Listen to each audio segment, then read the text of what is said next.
Precious Lord, take my hand, lead me on, help me stand. I am tired, I am weak, I am worn. Through the storm, through the night, lead me on to the light. Take my hand, precious Lord, lead me home. When my way grows dim, precious Lord, linger near. When my life is almost gone,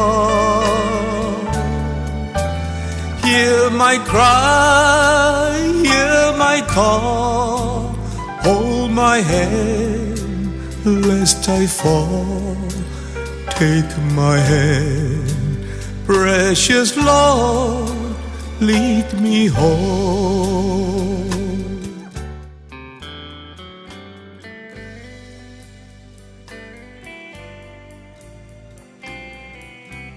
The Lord and Master of our life is in front of us.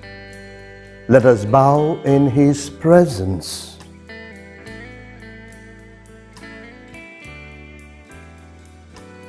Having understood the invitation of the Lord for a life of prayer and of fasting in our previous adorations, let us today reflect the invitation to almsgiving.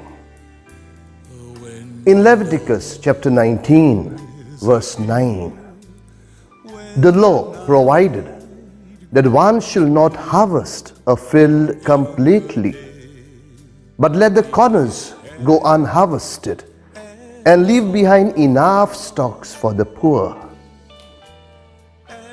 Moreover, kindness to the poor was considered a religious duty in the Old Testament. The book of Proverbs, chapter 14, verse 21 tells us, "He who despises his neighbor is a sinner, but blessed is he who is kind to the needy." In the parable of the sheep and the goats, Jesus talks about eternal judgment having to do with how the poor were treated. Jesus says, "So when you give to the needy," He took for granted that we will give to the needy. What He was concerned about was the motive and attitude with which the alms were given. Without real love, there will be no reward. Let us understand a general attitude that many Christians have towards the poor. First, I sense a superior attitude. We often assume that it's their own fault that people are poor. Many of the people who are poor, they are poor because of circumstances fully or partially beyond their control. We must learn to see the poor as our brothers and our sisters. There may well be times in our lives when we ourselves have been or will be poor. Love and a sense of brotherhood with the poor are what Jesus calls us to. Second, this superior attitude can lead to resentment. We justly resent the widespread abuse of the welfare system. There are many wrongs we need to right. No matter what our political bent may be, we must guard ourselves so that our political resentment does not extend to the poor themselves. Third, our resentment may come from greed.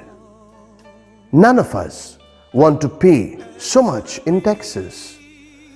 And if somehow welfare were localized and separated from our general taxes, we might be able to give more personally with a pure heart.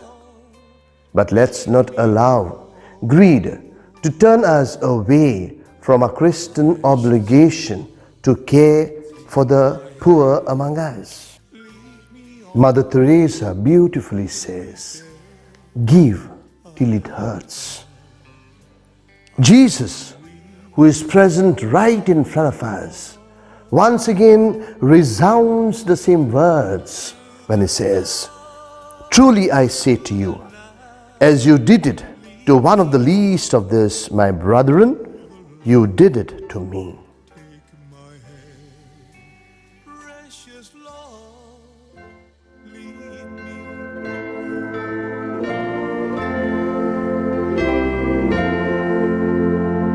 O salutaris hostia,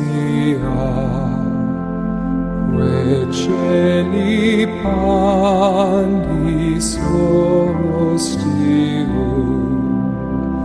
bella premunt hostilia,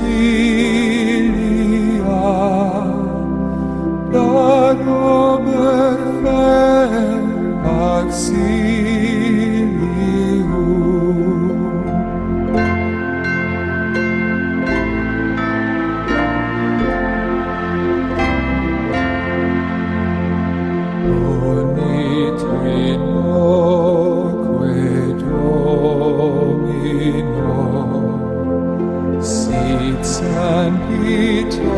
Eterna gloria, vivitam sine te.